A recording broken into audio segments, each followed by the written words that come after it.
আসসালামু আলাইকুম। গল্পকথা বাই মেহনাজে আপনাদের সবাইকে স্বাগতম। আমি মেহনাজ লুবনা।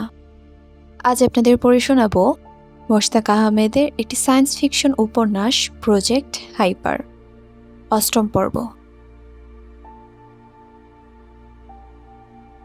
বিগু সিদ্ধান্ত নিয়েছে রাতটা তারা গাছের উপর কাটিয়ে দেবে, কারণ মাটি দিয়ে চলাচল নিরাপদ নয়। তাই মোটা দেখে একটা গাছ খুঁজে বের করে তার 3 ডালের সংযোগস্থলে ওপর অবস্থান নিল সবাই। বিগোর সঙ্গে আরও 2 শিম্পাঞ্জি ছিল। ওরা ডাব আর হুনহুনি পাতার ব্যবস্থা করল। ডাব ইটো আর ইলির পানির তৃষ্ণা মিটালো। হাতের উল্টো পিঠ দিয়ে মুখ পুছে ইলি বলল, এখান থেকে তোমাদের গ্রাম কত দূর বিগো? খুব বেশি দূরে না, তোমাদের সময় হিসেবে 2 ঘন্টা পৌঁছাতে পারবো। তারপরে তো অনেক দূর, তুমি বুঝলে কিভাবে আমরা এখানে এসে পৌঁছেছি? তোমাদের আলো দেখে। গতকাল তোমরা যে আলো জ্বালাচ্ছিলে সেটা ছিল স্থির ধরনের, কিন্তু আজ যখন তোমরা আলো জ্বালাচ্ছিলে সেটা ছিল এলোমেলো। আলো দেখে মনে হচ্ছিল তোমরা বিপদে পড়েছ। তাছাড়া গৃতি পাহাড়ের উপর থেকে দেখাই যাচ্ছিল যে আলোটা তৃণভূমি থেকে আসছে। গতকাল এসেছিলে বনের মধ্য থেকে, এই কারণে আমি অনুমান করেছিলাম তোমরা গৃতিতে আসার চেষ্টা করছো। অন্য কেউ তো হতে পারতো। অন্য কেউ মানে? মানুষের কথা বলছি। না, মানুষের সন্ধ্যার পর খুব একটা বের হয় না, তারা যা করে দিনের বেলায়। তাছাড়া তোমরা সন্ধ্যা রাতে টর্চ লাইট জ্বালিয়েছিলে এবং গৃতি পাহাড়ের দিকে আলো ফেলছিলে। তোমাদের সঙ্গে আমার এরকমই কথা হয়েছিল যে সন্ধ্যায় তোমরা আর আমরা আলো জ্বালিয়ে সংকেত দেব। এগুলো সব মিলিয়েই আমি অনুমান করেছিলাম যে তোমরাই আসছো। তবে জানতে চাইতে পারো গর্তের মধ্যে পড়ে গেছো, এটা কিভাবে বুঝলাম? ওই একইভাবে এখানে আসার পর বেশ কিছুক্ষণ ধরে তোমাদের খুঁজছিলাম। প্রথমে সিংহের গর্জন শুনি। গর্জন শুনে বোঝাই যাচ্ছিল শিকার ধরতে না পেরে গর্জাচ্ছে সিংহটা। শিকার দেখার জন্য গর্জন শুনে এদিকে আসি। ততক্ষণে অবশ্য সিংহটা চলে গিয়েছিল। পরে তোমরা যখন গর্তের মধ্যে টর্চ জ্বালাচ্ছিলে, ওই আলোর উপরের অংশ গাছপালার ফাঁকা দিয়ে দেখা যাচ্ছিল। ওই আলো দেখেই তোমাদের খুঁজে বের করি। এরপর দীর্ঘক্ষণ অপেক্ষা করি অন্য কোনো প্রাণী তোমাদের অনুসরণ করছিল কিনা বোঝার জন্য। যখন নিশ্চিত হই তখন এগিয়ে আসি তোমাদের উদ্ধারে। অবশ্য সম্পূর্ণ ব্যাপারটা খুব সহজ ছিল না, বেশ বুদ্ধি খাটাতে হয়েছে আমাকে। এবার ইটো বলল, তুমি সত্যিই বুদ্ধিমান, তোমার বিশ্লেষণী ক্ষমতাও অসাধারণ। ধন্যবাদ ইটো। এখন তোমরা ঘুমাও। অবশ্য আজ ঘুমাতে তোমাদের কষ্ট হবে, কারণ তোমাদের সঙ্গে কিছুই নেই। তবে চিন্তা করো না, আগামীকাল সব নিয়ে আসবো। তোমাদের ব্যাগগুলো উদ্ধার করব, তখন আর কষ্ট হবে না। তুমি ঘুমাবে না? আমি এখন ঘুমাবো না। আমার সঙ্গে যে আরো 2 জন আছে ওদের সঙ্গে ভাগাভাগি করে রাতটা পাহারা দিয়ে কাটাবো। পাহারা কেন? এই এলাকায় অনেক বড় বড় পাইথন সাপ রয়েছে, ওগুলো গাছের ওপর দিয়ে এসে আক্রমণ করে। সর্বনাশ, কি বলছো? তোমরা ভয় পেও না, ওরকম কিছু দেখলে আমরা তোমাদের ডেকে তুলবো, তারপর নিরাপদ স্থানে সরে যাব। আমরাই তো অভ্যস্ত, রাতে আমরা যখন দলবদ্ধভাবে ঘুমাই তখন পালাক্রমে কয়েকজন পাহারা থাকে। এটা আমাদের ক্ষেত্রে নিয়মে পরিণত হয়েছে বলতে পারো। তোমরা এখন ঘুমাও, সকালে কথা হবে। আর হ্যাঁ, এইটো তুমি হুনহুনি পাতা খেয়ে নাও। এটা সত্যি ঘুম পাচ্ছিল। সে চোখ বুঝতেই ঘুমিয়ে পড়ল। ইলিরও খুব একটা সময় লাগলো না ঘুমাতে। মিগু ততক্ষণে বাকি 3 জনের সঙ্গে কিভাবে পাহারা দেবে সেটা ঠিক করে ফেলেছে। আজ রাতটা সে ইটো আর ইলির জন্য একেবারেই নিরাপদ করতে চায়। সকালে ঘুম থেকে উঠে ব্যাগ খুঁজে এনে রওনা দিতে প্রায় 11টা বেজে গেল। গৃতি গ্রামে যখন তারা পৌঁছালো তখন বিকেল প্রায়। ইটো দ্রুত হাঁটতে পারছিল না, এর জন্য অতিরিক্ত সময় লেগেছে।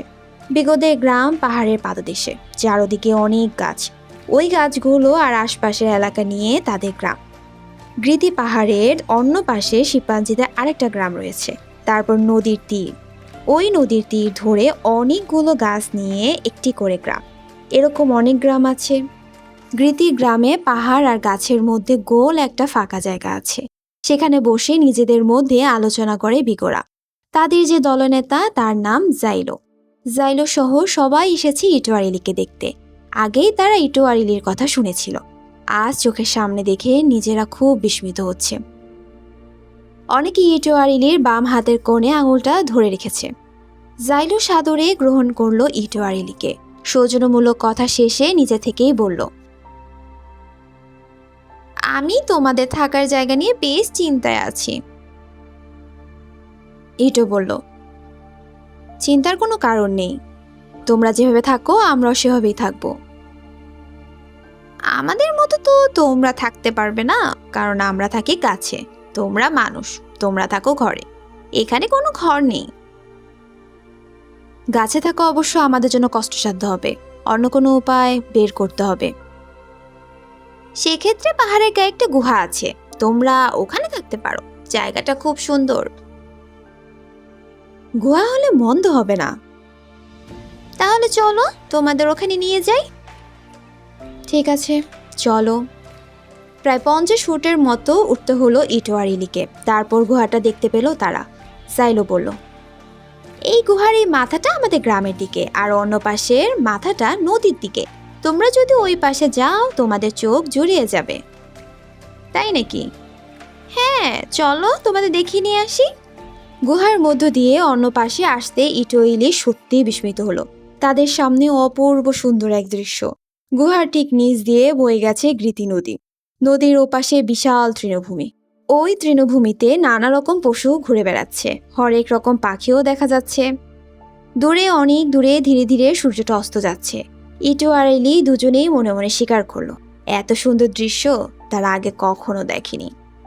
গুহার ডান দিকে প্রায় 100 ফুটের মতো একটা সরু পথ চলে গেল। পথের শেষ প্রান্তে একটা ঝর্ণা। ওপর থেকে যেখানে ঝর্ণার পানি পড়ছে সেখানে একটা ছোট পুকুরের মতো হয়েছে। পুকুরের পানি একেবারে স্বচ্ছ টলটলে। ওই পুকুর থেকে পানি নদীতে গিয়ে পড়েছে। ঝর্ণাটা দেখিয়ে জাইলো বলল, এই ঝর্ণার পানি আমরা খাই, এখানে গোসলও করি, তোমরাও এই পানি খাবে, একেবারেই বিশুদ্ধ। ইলি মাথা নেড়ে বলল, ঠিক আছে, তাহলে চলো গুহায় ফিরে যাই, তোমাদের সবকিছু বুঝিয়ে দিই। গুহায় ফিরে এলে জাইলো আবার বলল, আমরা গুহায় থাকতে পারতাম, কিন্তু গাছের মধ্যে গুহা অতটা নিরাপদ না, মানুষেরা সহজে গুহায় প্রবেশ করতে পারে। এটা চোখ কুচকে বলল, এখানে মানুষ আসবে কোথা থেকে? আসলে এখানে আমরা বেশ শান্তিতেই আছি, তবে দুটো কারণে আমাদের শান্তিতে মাঝে মাঝে অশান্তিতে পরিণত হয়। প্রথম কারণ, এখানে মানুষ মাঝে মাঝে হানা দেয়, তারা আমাদের ধরে নিয়ে যায়, তারপর কি করে বলতে পারবো না। বিগর কাছ থেকে শুনেছি চিড়িয়াখানা নামক বন্দিখানা নাকি আটকে রাখে। কেউ কেউ বলেছে সার্কাসে নাকি আমাদের খেলা দেখাতে হয়। আর এবার তো সবচেয়ে ভয়ঙ্কর কথা শুনলাম, মানুষের নাকি গবেষণার জন্য আমাদের শরীরে নানা ধরনের ভয়ঙ্কর ওষুধ প্রবেশ করায়, তারপর শরীর কেটে কুটে দেখে। যাই হোক, মানুষ আমাদের প্রধান শত্রু। এর পাশাপাশি রয়েছে সাপ। আমাদের গ্রামের মাঝে মাঝে একটা পাইথন হানা দেয়, ওটা আশেপাশে কোথাও থাকে, হঠাৎ হঠাৎ চলে আসে, তারপর আমাদের এক দুজনকে ধরে নিয়ে যায়। তখন ডাল থেকে ডালে ছুটে আমাদের জীবন বাঁচাতে হয়। মানুষেরা গাছে উঠতে না পারায় আমরা অনেকটা নিরাপদে থাকি, কিন্তু গুহার ক্ষেত্রে ব্যতিক্রম, মানুষ আর সাপ দুটোই গুহার মধ্যে ঢুকতে পারে। এজন্য তোমাদের খুব সতর্ক করতে থাকতে হবে, আত্মরক্ষার জন্য প্রয়োজনীয় ব্যবস্থা নিশ্চিত করতে হবে। আমরা চেষ্টা করব জাইলো। তাহলে এখন তোমরা প্রস্তুত হয়ে নাও, তোমাদের খাবার আনতে বলেছিলাম, সম্ভবত নিয়ে এসেছে। বিঘু পাশেই ছিল, সে এবার বলল, কলা আর বাদাম আনা হয়েছে। চমৎকার, তোমরা খেতে পারো, মানুষ এই দুটো খাবার বেশ পছন্দ করে। আমাদের কোনো অসুবিধা হবে না জাইলো, তোমরা ইচ্ছে করলে এখন যেতে পারো, অনেক কষ্ট করেছো, বলল ইটো। না না, কষ্টের কিছু নেই, আর কোনো কিছুর প্রয়োজন হলে ডাক দেবে, সঙ্গে সঙ্গে চলে আসবো। আচ্ছা ঠিক আছে, একটা সময় তোমাদের আমরা নিমন্ত্রণ করব, ওই সময় তোমরা আমাদের অতিথি হবে। আমরা তোমাদের অতিথি না, তোমরা আমরা সবাই একই গোত্রের এবং একই দলের। তোমরা নিজেদের আলাদা করতে চাইলে কষ্ট পাবো।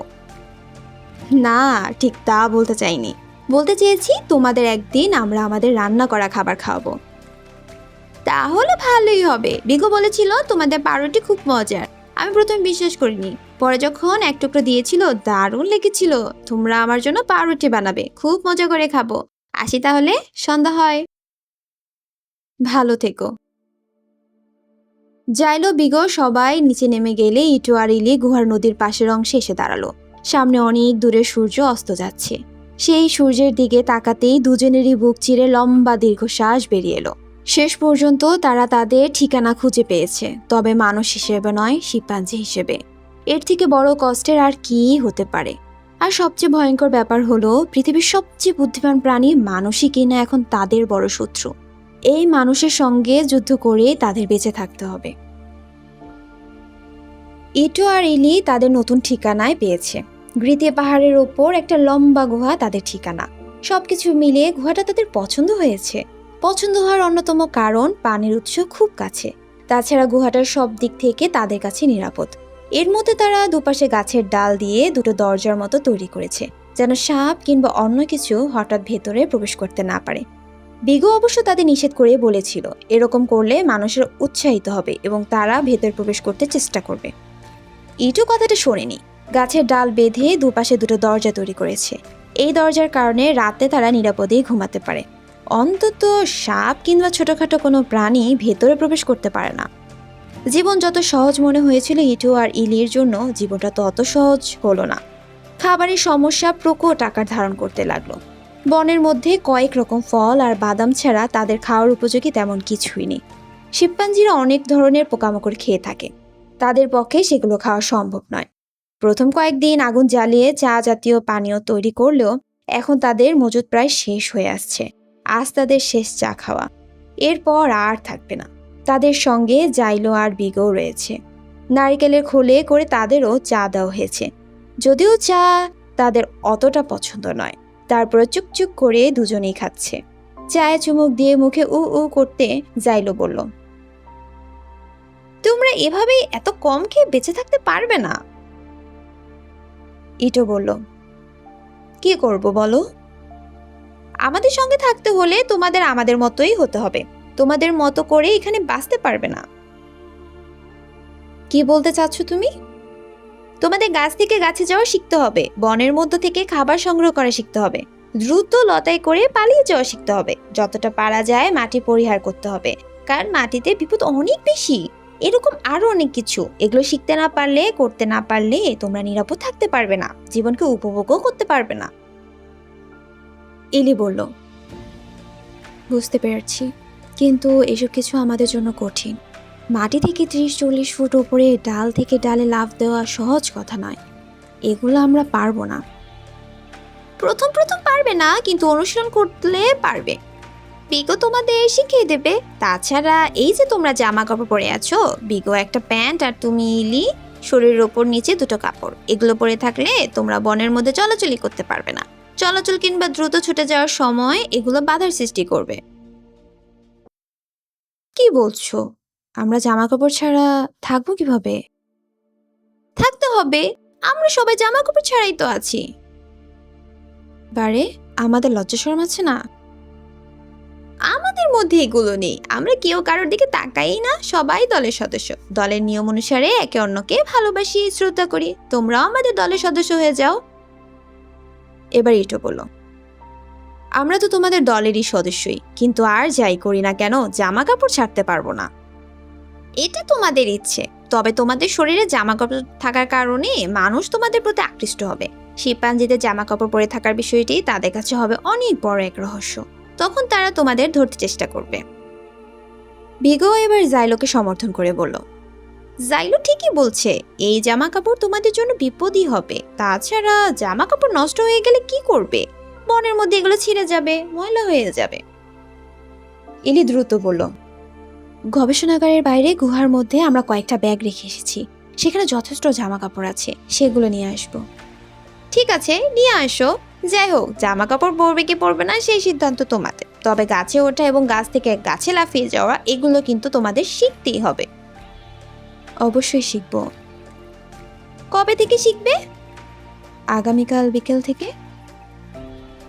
আমি তোমাদের সবকিছু শিখিয়ে দেব, দেখবে অল্প কয়েকদিনেই তোমরা আমাদের স্বভাব চরিত্রের সঙ্গে অভ্যস্ত হয়ে গেছো, আমাদের সঙ্গে একেবারে মিলেমিশে গেছো। তখন তোমাদের ভালোই লাগবে। আমরা তোমাদের সঙ্গে একেবারে মিলেমিশেই যেতে চাই। তাহলে আগামীকাল থেকে আমাদের সঙ্গে কয়েকদিন ডালে ডালে থাকতে হবে। প্রয়োজনে তাই থাকবো। এর পরের দিন থেকে সত্যি ইটো আর ইলি গাছে গাছে থাকার চেষ্টা করতে লাগলো, কিন্তু বিষয়টা তাদের জন্য খুবই বিরক্তকর হলো। আশপাশে প্রচুর ফলের গাছ থাকায় খাবারের অভাব নেই, তাই যে যার মতো খেয়ে নেয়। তারপর সারাদিন গাছে বসে থাকে। নিরাপত্তার জন্য কয়েকটি শিম্পাঞ্জি অবশ্য পাহারা দেয়। এছাড়া আর কোনো কাজ নেই শিম্পাঞ্জিদের। মা শিম্পাঞ্জিগুলো তাদের সন্তানদের লালন পালন আর খাওয়া দাওয়া নিয়ে কিছুটা ব্যস্ত থাকলেও পুরুষগুলো একেবারেই অলস সময় কাটায়। এভাবে ডালে বসে সময় কাটাতে গিয়ে ধীরে ধীরে অধৈর্য হয়ে পড়ল ইটো আর ইলি। শেষে ইটো বলল, ইলি, দিনরাত এভাবে গাছের ডালে বসে থাকাটা কোনো মানেই হয় না।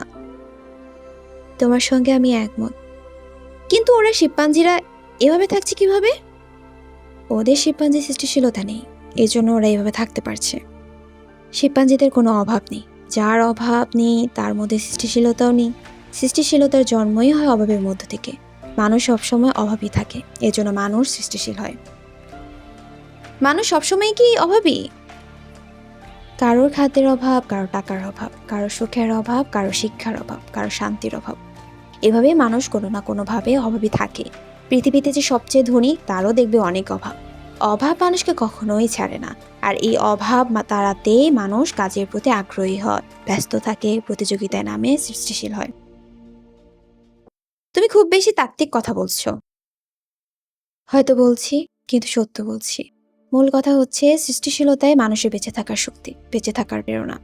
শিম্পাঞ্জির মধ্যে সৃষ্টিশীলতা নেই, এজন্য ওদের কাছে সময়ের মূল্যও নেই। অলস সময় কাটানোই ওদের আনন্দ। আমরা তাহলে সময় কাটাবো কিভাবে? আমি নিজেও বুঝতে পারছি না। হয়তো সময়ই বলে দেবে কখন কি করতে হবে। আপাতত এখানে বেঁচে থাকার জন্য কিছু বিষয় শিখে রাখা আমাদের জন্য খুব জরুরি। এগুলোই অধিকাংশই আমরা শিখে ফেলেছি। যেগুলো বাকি আছে, বিশেষ করে ডাল থেকে ডালে লাফ দেওয়া, ডাল থেকে ডালে ছুটে বেড়ানো, এগুলো শিখতে পারিনি। এগুলো আমাদের দ্রুত শিখতে হবে। বিগো আমাদের শিখাবে বলেছে। হ্যাঁ, ওই যে বিগো আসছে। ইটো আর ইলির কথার মাঝে বিগো চলে এলো। তারপর নিজে থেকেই বলল, চলো আমরা গাছের একেবারে উপরে চলে যাই। ইলি বলল, কেন? ওখানে একটা ডাল থেকে অন্য ডালে তোমাদের লাফ দেওয়া শেখাবো। না না, এত উপরে যাওয়া দরকার কি? এখানে শিখতে পারি তো। গাছের নিচের দিকে এক ডালকে অন্য ডালে লাফ দিয়ে যাওয়ার বেশি বিপজ্জনক, কারণ এখানে ডালের ঘনত্ব কম থাকে, নিচে পড়ে যাওয়ার সম্ভাবনা বেশি। ওপরের দিকে এই সমস্যা নেই, অনেক ডাল, একটা ধরতে না পারলে আরেকটা ধরতে পারবে। তবে হাত দুটো এমন ভাবে সামনের দিকে রাখবে যেন কোনোভাবে তোমরা মুখ কিংবা মাথা ডালের সঙ্গে ধাক্কা না খায়, তাহলে সর্বনাশ হয়ে যাবে। আর দূরত্বটা সঠিকভাবে মেপে নিতে হবে, 1 ইঞ্চিও যেন ভুল না হয়। প্রয়োজনে দূরের ডালের পরিবর্তে কাছের ডালের উদ্দেশ্যে লাফ দেবে। আর ডালটার ক্ষমতা বিষয়ে নিশ্চিত হতে হবে, সেটা যেন তোমরা শরীরের ওজন ছুঁতে পারে। এলি চোখ বড় বড় করে বলল, এত কিছু জানতে হবে? হ্যাঁ, লাফ দেওয়ার কাজটা একেবারে সহজ না। যেভাবে হোক তোমাকে শিখতে হবে। গাছের ওপর আমাদের সবচেয়ে বড় শত্রু সাপ। সাপের চেয়ে দ্রুত গতিতে চলতে না পারলে সাপ আমাদের গিলে ফেলবে। ঠিক আছে, চলো তাহলে। ডাল থেকে ডালে লাফ দেওয়ার অনুশীলনটায় তেমন কোনো অগ্রগতি হলো না। ইটু একবার চেষ্টা করতে গিয়ে পিছিয়ে এলো। ইলির চেষ্টাও করলো না।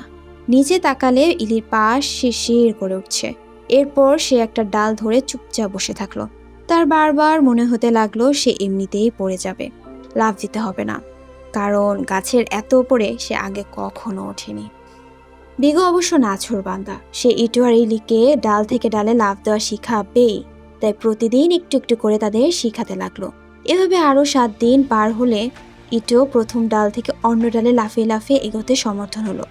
ইলির সময় লাগলো আরো 2 দিন, এরপর আরো কয়েকদিন। অনুশীলনী করার পর ইটো ইলি মোটামুটি ডাল থেকে ডালে লাফ দিতে সমর্থন হলো। এভাবে ধীরে ধীরে তারা শিম্পাঞ্জিদের সকল কর্মকাণ্ডের সঙ্গে অভ্যস্ত হয়ে যেতে লাগলো। এক সময় তাদের দেখা বোঝার উপায়ই থাকলো না যে তারা শিম্পাঞ্জি থেকে আলাদা কেউ। সময়ের সাথে সাথে মানুষের কিছু স্বাভাবিক আচরণও তাদের মধ্য থেকে বিলুপ্ত হতে শুরু করলো, যেমন নিয়মিত চুল আঁচড়ানো, নখ কাটা, রান্না করে খাওয়া দাওয়া করা ইত্যাদি।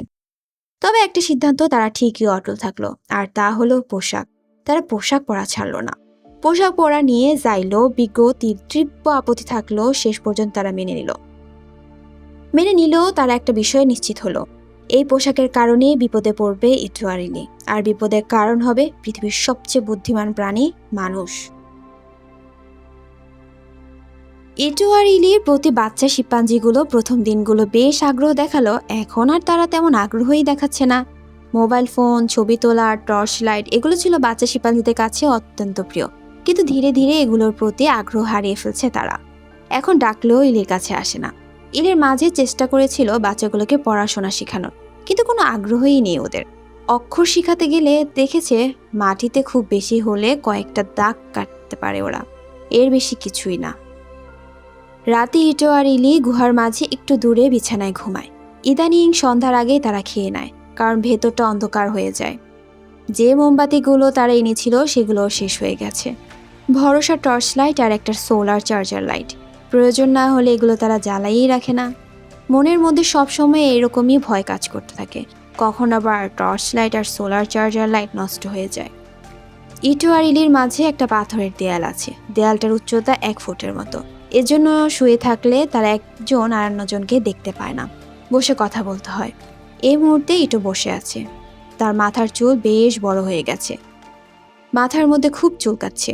2 হাত দিয়ে চুলকেও সে মাথার চুলকানি কমাতে পারছে না। ইটোকে এভাবে মাথা চুলকাতে দেখে ইলি বলল, কি ব্যাপার, কে হয়েছে তোমার মাথায়? বলতে পারছি না, শুধু চুলকাচ্ছে। আমার মাথাও ইদানিং খুব বেশি চুলকায়, সম্ভবত কোনো সমস্যা হচ্ছে। দেখি কি সমস্যা। ইলি নিজে থেকে এগিয়ে এলো, তারপর ইটোর মাথায় টর্চের আলো ফেলে বেশ কিছুক্ষণ চুলের মধ্যে পরীক্ষা করলো। শেষে হতাশ কণ্ঠে বলল, মাথার মধ্যে উকুন হয়েছে। উকুন? হ্যাঁ। সর্বনাশ, কি বলছো? আমার মাথায় জীবনও উকুন ছিল না। এই যে দেখো আমার হাতের ওপর। ইটো দেখলো ইলির হাতের ওপর সত্যিই 2টো উকুন, খুব ধীরে ধীরে হেঁটে বেড়াচ্ছে। সে তোতলাতে তোতলাতে বলল, শিম্পাঞ্জির মাথায় অনেক উকুন থাকে, আমার দেখি একেবারে শিম্পাঞ্জি হয়ে গিয়েছি। হয়তো তাই, আমার ধারণা শুধু তোমার মাথায় নয়, আমার মাথায় উকুন হয়েছে। তুমি দেখো তো। ইটো ইলির চুলও পরীক্ষা করলো, দেখলো ইলির মাথায়ও অনেক উকুন। নিজেদের শরীরের পরজীবী উকুনের উপস্থিতি দেখে দুজনেরই মন খারাপ হয়ে গেল। তাদের কাছে শ্যাম্পু ছিল, সেটা শেষ হয়ে গেছে, আছে সাবান। তারা খুব হিসেব করে ব্যবহার করে, 7 দিনে 1 দিন। নিয়মিত সাবান শ্যাম্পু ব্যবহার না করার পরিণতি হয়েছে ভয়াবহ। শরীরে উকুন জন্মে গেছে। এই উকুন এত সহজে দূর করা যাবে না। এলির কাছে একটা চিরুনি ছিল, সেই চিরুনি দিয়ে মাথা আঁচড়াতেই চিরুনি উকুনে ভরে গেল। এতে ইটোর মাথায় চুলকানি কিছুটা কমলেও মনের মধ্যে একটা অস্বস্তি রয়ে গেল, আর সেটা হলো উকুনের অস্বস্তি। ইটো আর ইলি যখন নিজেদের মধ্যে উকুন নিয়ে ব্যস্ত, তখনই ঘটলো ঘটনাটা। বাইরে শিম্পাঞ্জিদের তীব্র চিৎকার শুরু হলো। চিৎকার শুনেই বোঝা গেল ভয়ঙ্কর কোনো ঘটনা ঘটেছে। দ্রুত বাইরে বের হয়ে এলো ইটো। যা দেখলো তা সে কল্পনাতেও ভাবতে পারেনি। বিশাল এক পাইথন সাপ একটা গাছ থেকে অন্য গাছে যাচ্ছে আর শিম্পাঞ্জিগুলোকে ধরার চেষ্টা করছে। শিম্পাঞ্জিগুলো জীবনের ভয়ে ছোটাছুটি করছে। পাইথনের গতিটা কম হয় শিম্পাঞ্জিগুলো দ্রুত চলে যেতে পারছে, কিন্তু বিপত্তি ঘটলো একটা বাচ্চা শিম্পাঞ্জির ক্ষেত্রে। একটা ডালে ঝুলে থাকা মা শিম্পাঞ্জির কোল থেকে ওটা নিচে পড়ে গেল। উঠে বসার আগে পাইথনটা নিচে না মাটিতে নেমে এসে পড়েছে। পাইথনের ঠিক সামনে বাচ্চা শিম্পাঞ্জিটা। পাইথনটা যখন বাচ্চাটাকে কামড়ে ধরতে যাবে, তখনই সামনে চলে এলো জাইলো। মুখ দিয়ে অদ্ভুত শব্দ করতেই পাইথনটা থেমে গেল। তারপরে দ্রুত গতিতে ধরতে গেল জাইলোকে, কিন্তু পারল না। জাইলোর মধ্যে বেশ খানিকটা পিছিয়ে গেছে। এই ফাঁকে কোথা থেকে ছুটে এলো বিগো। বাচ্চা শিম্পাঞ্জিকে কোলে নিয়ে দ্রুত ছুটে যেতে শুরু করলো বড় একটা গাছের আড়ালে। পাইথন সাপটা ততক্ষণে বুঝতে পেরেছে কি ঘটেছে। তার রাগ গিয়ে পড়ল জাইলোর উপর। জাইলো আরেকটা গাছ প্রায় উঠেই গিয়েছিল, কিন্তু শেষ মুহূর্তে তাড়াহুড়োর কারণে পা পিছলে গেল। সঙ্গে সঙ্গে পাইথন কামড়ে ধরল জাইলোর পিঠ। জাইলো হাত পা ছুড়লেও কিছু করতে পারছে না, একেবারে অসহায় হয়ে পড়েছে। পাইথনটা জাইলোকে মুখে নিয়েই ঝোপের দিকে এগোতে শুরু করলো। ইটো এতক্ষণ সম্পূর্ণ দৃশ্যটা দেখছিল। সে আর দেরি করলো না, ছুটে গিয়ে শটগানটা নিয়ে এলো। তারপর দ্রুত নেমে যেতেই শুরু করলো পাহাড় থেকে। তার পেছন পেছন টর্চ হাতে ইলিও নেমে আসতে লাগলো। পাইথন সাপটি বেশি দূর যেতে পারেনি। পেছন থেকে গুলি ছুড়ল ইটো। প্রথম গুলিতে মোচড় দিয়ে উঠল সাপটি, দ্বিতীয় গুলিতে ছেড়ে দিল জাইলোকে। মুখ ঘুরিয়ে ইটোর মুখোমুখি হতেই তৃতীয় গুলি ছুড়ল ইটো। আর দাঁড়ালো না পাইথন। বিপদ বুঝতে পেরে ছুটে গেল জঙ্গলের দিকে। জাইলো ভাবতেই পারেনি সে বেঁচে যাবে। ইটো যখন তার কাছে পৌঁছালো সে চোখ বড় বড় করে তাকিয়ে আছে। ইটো ঝুঁকে এসে বলল, কি অবস্থা তোমার? আমি বেঁচে আছি। হ্যাঁ বেঁচে আছো, তবে বোধহয় কামড়ের কারণে পিঠের ক্ষতের সৃষ্টি হয়েছে, রক্ত বের হচ্ছে। জাইলো ঘুরে তাকিয়েই দেখলো সত্যিই রক্ত বের হচ্ছে। সে খানিকটা ভয় পেয়ে গেল। ততক্ষণে অবশ্য ইলি চলে এসেছে। সে বলল, ভয় পেও না জাইলো, আমি তোমার ক্ষত বেঁধে দিচ্ছি। পাতবে কেন? রক্তক্ষরণ বন্ধ হবে। এরপর ইটো, ইলি, বিগো তিনজন জাইলোকে ধরে তাদের গুহার মধ্যে নিয়ে এলো। বিগো গেল হুনহুনি পাতা আনতে। শিম্পাঞ্জিদের একমাত্র চিকিৎসায় হুনহুনি পাতা। ইলি অবশ্য সেটার ওপর নির্ভর না করে ক্ষতটা ভালোভাবে পরিষ্কার করে নিল। মোট 4টি দাঁতের গভীর ক্ষত সৃষ্টি হয়েছে। ক্ষতগুলো ব্যথানাশক ওয়েন্টমেন্ট লাগিয়ে দিয়ে সুন্দরভাবে বেঁধে দিল। এতে কিছুটা ভালো বোধ করলো জাইলো। বিগো হুনহুনি পাতা আনলে সে পাতা খাওয়ানো হলো জাইলোকে। পাতা খাওয়ার কিছুক্ষণ পরেই ঘুমিয়ে পড়ল জাইলো। জাইলো ঘুমিয়ে গেল। বিগো বলল, তোমাদের অস্ত্রটা তো দেখি খুব কার্যকরী। মানুষের কাছে আগেও এরকম অস্ত্র দেখেছি, কি নাম এটার? ইটো বলল, শটগান। আত্মরক্ষার জন্য এর থেকে বড় কিছুই হতে পারে না। মানুষ এখন তোমাদেরকে কাছে ঘেঁষতে সাহস করবে না, তোমরা সরাসরি গুলি করে দেবে। মানুষকে বোধহয় গুলি করতে পারবো না। কেন? মানুষ হত্যা মহাপাপ। ওই মানুষই যদি তোমাদের হত্যা করতে চায় তখন কি করবে? তারপরও গুলি করাটা কঠিন হবে। যদি আমাদের আটক করতে চায়, হত্যা করতে চায়? এটা কিছুক্ষণ চুপ থাকলো। তারপর বলল, গুলি করে দেব। সত্যি? হ্যাঁ। কেন? এটা ইতস্ত করতেই ইলি বলল, কারণ তুমি, জাইলো, তোমরা সবাই অনেক অনেক ভালো। যে মানুষগুলো তোমাকে আটক করতে চাইবে তাদের থেকে তোমরা অনেক ভালো। ওই মানুষগুলোর বেঁচে থাকার কোনোই অধিকার নেই। তোমার কথা শুনে অনেক ভালো লাগলো ইলি। তোমরা আমাদের পাশে আছো এরকম ভাবতেই বুকটা অনেক বড় হয়ে যাচ্ছে। আমরা তোমাদের পাশে যতটা না আছি তার থেকে অনেক বেশি আছো তোমরা। তোমাদের আর আমাদের মধ্যে এখন আর কোনো পার্থক্য নেই। আমরা সবাই একে অন্যের জন্য। কথাগুলো শুনে বিগো মৃদু একটা হাসি দিল। তারপর বলল, আমি যাই, অন্য সবাইকে ডেকে নিয়ে আসি। ওরা ভয়ে কে কোন দিকে গেছে জানি না, না ডাকা পর্যন্ত আর এদিকেই আসবে না। তোমরা ঘুমাও, আশা করি রাতে আর সমস্যা হবে না। এরপর বিগো বাইরে থেকে বের হয়ে এলো। সবচেয়ে উঁচু গাছের মগডালে উঠে সবাইকে ডাকতে লাগলো সে। তার সেই ডাক অনেক দূর পর্যন্ত গিয়ে পৌঁছালো। ডাক শুনে গৃহীর সকল শিম্পাঞ্জি আবার ফিরে আসতে লাগলো।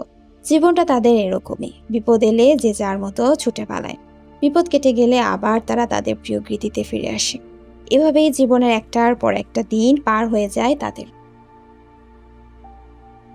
দিনগুলো একঘেয়ে হয়ে পড়েছে ইটো আর ইলির জন্য। বলতে গেলে খাওয়া ছাড়া তাদের তেমন কোনো কাজই নেই। খাবার সংগ্রহ করতে সময়ও লাগে না। চারপাশে প্রচুর ফল আর বাদামের গাছ। এগুলো থেকে দ্রুততার সঙ্গে খাবার সংগ্রহে অভ্যস্ত হয়ে পড়েছে তারা। মাঝে বিগোর সঙ্গে তারা প্রফেসর শিউটনের গবেষণাগারেও গিয়েছিল। ওটা এখন কাঠচেরাই করা বিশাল এক ফ্যাক্টরি। তাদের মূল উদ্দেশ্য ছিল গুহার মধ্যে রেখে আসা ব্যাগগুলো নিয়ে আসা। সেগুলো নিয়ে এসেছে তারা। মোট 3 দিন সময় লেগেছে। ব্যাগের মধ্যে অনেক কিছুই আছে, কিন্তু সেগুলোর ব্যবহারে তেমন আগ্রহ নেই তাদের। রান্না করা খাবারের প্রতিও আগ্রহ হারিয়ে ফেলেছে। আগুন জ্বালায় না প্রায় 7 দিন হয়ে গেল। সে সকল জিনিস তারা এনেছে, তার মধ্যে ছুরি আর টর্চ লাইট সবচেয়ে বেশি কাজে লাগছে। বন থেকে ফলমূল সংগ্রহ করতে তারা ছুরি ব্যবহার করে, আর সন্ধ্যার পর কাজে লাগে টর্চ লাইট। মোবাইল ফোন ক্যামেরার মধ্যে আধুনিক যন্ত্রপাতি তারা এখন ছুঁয়েও দেখে না। মাঝে ডায়েরির লেখার সিদ্ধান্ত নিয়েছিল, কিন্তু পারেনি। হাতের অতিরিক্ত কম্পনের জন্য কিছুই তারা লিখতে পারে না। তাদের কাছে যে আয়নাটা ছিল সেটাতে মাঝে মধ্যে চেহারা দেখত তারা, এখন সেটাও বাদ দিয়েছে। নিজেকে শিম্পাঞ্জি হিসেবে দেখতে ভালো লাগে না। এভাবে ধীরে ধীরে সবকিছুর প্রতি আগ্রহ হারিয়ে ফেলেছে তারা। তাদের যে মালামাল আছে সেগুলো গুহার মাঝে একটা জায়গায় সাজিয়ে রেখেছে। শুধু শটগান আর পিস্তল লুকিয়ে রেখেছে পাথরের আড়ালে। কারোর জানা না থাকলে সহজে খুঁজেও পাবে না। এর অবশ্য কারণ আছে। শিম্পাঞ্জিগুলোর কেন যেন পিস্তল আর শটগানের প্রতি তীব্র আগ্রহ। ওরা বারবার এগুলো ধরতে চায়। এজন্য অতিরিক্ত সতর্কতা হিসেবে অস্ত্রগুলো তারা গোপন জায়গাতে লুকিয়ে রেখেছে। গ্রিতি পাহাড়ের চারপাশে গ্রিতি ছাড়াও শিম্পাঞ্জিগুলোদের আরও অনেক গ্রাম আছে। ওই গ্রামে দলনেতাও ভিন্ন। ইটো আর ইলি মাঝে কয়েকটি গ্রামে গিয়েছিল। মূল উদ্দেশ্য নতুন কিছুর সন্ধান করা, জীবনের বৈচিত্র্য আনা। কিন্তু উল্লেখযোগ্য তেমন কিছুই পায়নি। প্রথম দিন তাদের প্রতি অনেকে আগ্রহী হলেও পরে সবার আগ্রহ কেটেই যায়। আসলে শিম্পাঞ্জিদের জীবনে চাওয়া পাওয়া খুবই কম। প্রয়োজনীয় খাবার পেলেই তারা সন্তুষ্ট, আর সবাই মিলে শান্তিপূর্ণভাবে একটা দলে থাকা, এই তাদের চাওয়া। ছোট্ট এই চাওয়ার ক্ষেত্রে তাদের মূল প্রতিবন্ধকতা মানুষকে শিম্পাঞ্জিরা প্রচণ্ড ভয় পায়, একই সঙ্গে ঘৃণাও করে। 10 দিন আগে পাশের একটা গ্রামের শিম্পাঞ্জিদের জীবনকে ছারখার করে দিয়েছে মানুষেরা। ওই গ্রামের প্রায় 100 শিম্পাঞ্জিকে ধরে নিয়ে গেছে। দূর থেকে এক ধরনের ডার্ট বা তীর ছুঁড়ে মানুষেরা। ওই ডার্টের মধ্যে চেতনানাশক ওষুধ থাকে। যে শিম্পাঞ্জির শরীরে লাগে সেটা কিছুক্ষণের মধ্যে অচেতন হয়ে যায়। তারপর সেটাকে ধরে খাঁচে আটকে রাখে, পরে একসঙ্গে নিয়ে যায়। ওই ঘটনার সময় তাদের দলনেতাকে ধরে নিয়ে যাওয়ার কারণেই কিছু শিম্পাঞ্জি জাইলোর দলে এসে যোগ দিয়েছে। জাইলোর এই দলে আরও একজন এসে যোগ দিয়েছে, সে হলো কিকি। হঠাৎই একদিন সকালে কিকি এসে হাজির হয়। কিকিকে দেখে চিনতে পারলো ইলি। হাত বাড়াতে কিকি নিজেই ইলির কোলে চলে এসেছে। দুজন অনেক কথা বলতে চায়, কিন্তু তেমন কিছুই বলতে পারে না। শেষে বিগো এগিয়ে আসে। বিগো জানায় কিকির একটা সমস্যা আছে। সমস্যাটা হলো কিকির জিভ পায়, এজন্য ঠিকমতো শব্দ উচ্চারণ করতে পারে না এবং কথাগুলো বোঝা যায় না। এ কারণেই নিজের গোত্রে সে অবহেলিত, তাই একা একা থাকে। কথাগুলো শোনার পর থেকেই কিকির জন্য ইলির মায়া আরও বেড়ে যায়। নিজের থেকে আদর যত্ন করে কিকির। ইলির এই আদর কিকির দারুণ পছন্দ করে, তাই সময় সুযোগ পেলেই সে চলে আসে ইলির কাছে। কিকি যতক্ষণ না থাকে অন্য শিম্পাঞ্জিওর সঙ্গে, তার চেয়ে বেশি থাকে ইটো ইলির সঙ্গে। জীবনকে বৈচিত্র্যময় করার জন্য ইটো আর ইলির মাঝে সিদ্ধান্ত নিয়েছিল কিছু সবজি গাছ লাগাবে। গ্রিতির আশেপাশে ফল বেশি থাকলেও সবজি গাছ নেই। মাঝে মাঝেই সবজি গাছের জন্য তাদের বেশ দূরে যেতে হয়। দূরে যাওয়াটা তাদের জন্য ঝুঁকিপূর্ণ। এই ঝুঁকি কমানো এবং সময় পার করার জন্য তারা সবজি গাছের মনোনিবেশ করে। সিম, কুমড়া আর ফুলকপি, এই 3 প্রকার সবজি তারা লাগায়। গবেষণাগারে অবসর সময়ে ইটো এই সবজির চাষ করত। ওখানে বীজ ছিল, সেগুলোই ব্যাগে করে নিয়ে এসেছিল তারা। সবজি চাষে তারা আশানুরূপ ফল পায়নি, ফুলকপির একটা চারাও হয়নি। সিমের গাছগুলো একটু বড় হওয়ার পর পাতাগুলো কুঁকড়ে যাচ্ছে। কুমড়া গাছগুলো এখনো তরতাজা আছে, তবে তাদের ভয় কোনো কারণে হয়তো দেখা যাবে কুমড়ো গাছও হচ্ছে না। ইলি দিনের হিসেবে রাখার জন্য দেয়ালের দাগ কেটে রাখে। আজ ইলিকে দাগ কাটতে দেখে ইটো বলল, কততম দিন আজ? শিম্পাঞ্জি হিসেবে আজ আমাদের 90 দিন পূর্ণ হলো। ইটো লম্বা নিঃশ্বাস ফেলে বলল, তার মানে 3 মাস? হ্যাঁ, 3 মাস। অথচ মনে হচ্ছে কত বছর যেন কেটে গেছে। আসলে সময় যেতেই চায় না। তুমি ঠিকই বলেছ, চলো যাই, আমাদের সবজি বাগানটা দেখে আসি। ঠিক আছে, চলো। নিচে সবজি বাগানে যখন তারা এলো তখন সময় সকাল 10টা হবে। গাছগুলো নিয়মিত পানি দেয় তারা। গতকাল সন্ধ্যার দিকে পানি দিয়েছে। নিয়মিত পানি পাওয়ার বেশ দ্রুত বেড়ে উঠেছে সিম গাছগুলো। তবে সমস্যা একটাই, পাতা কুঁকড়ে যাচ্ছে। কুঁকড়ানো পাতাগুলো দেখে ইটো বলল, সম্ভবত কোনো ভাইরাস আক্রমণ করেছে, কীটনাশক পেলে ভালো হতো। ইলি একটা পাতা হাতে নিয়ে বলল, এখানে কীটনাশক পাবে কোথায়? জানি পাবো না, এমনি বললাম আর কি। আসলে শহরের জীবন কত সহজ ছিল, তাই না? সবকিছু হাতে কাছে পাওয়া যেত। ওই জীবনে চিন্তা করলে এখন শুধু কষ্টই পেতে হবে। আমাদের এখন ওই জীবনে আশা ছেড়ে দেওয়াই ভালো। মাঝে মাঝে কি মনে হয় জানো? কি মনে হয়? বাম হাতের কোণে আঙুলটা মানুষের আঙুল না হলেই ভালো হতো। যখন ওই আঙুলটাকে দেখি তখন আগের জীবনের কথা মনে পড়ে, খুব কষ্ট হয়। ইটো বলল, তোমার সঙ্গে আমিও একমত। ওই আঙুলটা আমাদের পূর্বের জীবনের কথা মনে করিয়ে দেয়। তবে এটাও সত্য যে আমরা যে একসময় মানুষ ছিলাম, ওই আঙুলই তার প্রমাণ। প্রমাণে কি আসে যায়? ওই আঙুল দেখে কি কেউ কোনোদিন বলবে আমরা মানুষ? বলবে না। আমরা শিম্পাঞ্জি, এটাই এখন আমাদের পরিচয়। এই বিষয়ে কথা বলে লাভ নেই, উপলব্ধি করে ইটো প্রসঙ্গ ঘোরাতে বলল। যাক, মানুষ হওয়ার কথা বাদ দাও। যে অবস্থায় আমরা আছি, অর্থাৎ শিম্পাঞ্জি হিসেবে আমরা সুখী হতে পারি কিভাবে? আমরা কোনোদিন সুখী হতে পারবো না। কেন এ কথা বলছো কেন? কারণ আমরা মানুষ। আমরা তুমি আবার একই কথা বলছো। তাহলে কি কথা বলবো? তোমরা কি আমাদের পুরাতন স্বপ্নগুলোর কথা মনে নেই? কোন স্বপ্ন? ওই যে আমাদের গ্রামে যাব, যেখানে একটা সুপার মল দেব, ছোট্ট গ্রামটাকে আমরা সুখে শান্তিতে থাকবো, আমাদের চাওয়া পাওয়া থাকবে কম, জীবনের সুখ আর আনন্দটাই হবে বেশি। ইলি দীর্ঘশ্বাস ছেড়ে বলল, তুমি হয়তো একটা অপূর্ব সুন্দর জীবনের স্বপ্ন দেখছো কল্পনার এক অনিন্দ্য সুন্দর জগৎকে। ওই স্বপ্নটা আমিও দেখতে চাই অনিন্দ্য সুন্দর জীবনটাকে উপভোগ করতে, কিন্তু মন নষ্ট হয়ে গেছে।